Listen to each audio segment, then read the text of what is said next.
In this video, you'll learn how to create an account or log in to Binance, a popular cryptocurrency exchange.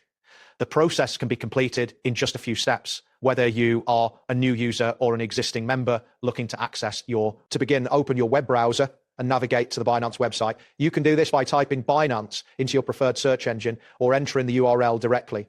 Once the page loads, ensure you are on the phishing attempts. Next, locate the login button on the top right corner of the home page. This button is usually prominently displayed, making it easy to find. Click on Login to proceed to the login page. Once on the login page, you will see fields for entering your email or phone number. Click on the appropriate field and type in the email address or phone number associated with your Binance account. After entering your information, move to the next step. Now, click on the next button to continue. This action will direct you to the next screen where you will enter your password.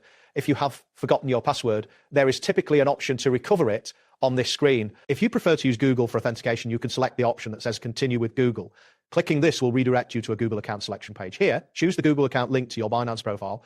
After selecting your Google account, you may need to confirm your identity through Google's authentication process.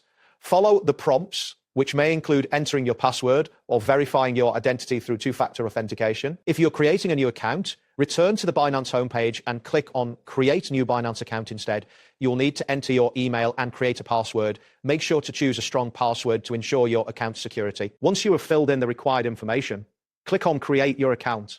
You may then be prompted to agree to Binance's Terms of Service and Privacy Notice. Read these carefully before confirming your agreement. After agreeing to the terms, a confirmation message will appear indicating that your account has been successfully created. At this point, you may also be prompted to set up additional security features, such as two-factor authentication for enhanced security. Finally, you can choose to receive marketing updates from Binance by clicking the relevant toggle. Completing this step can help you stay informed about new features and offers from the platform. That wraps up today's guide. Thanks for watching, and catch you in the next tutorial.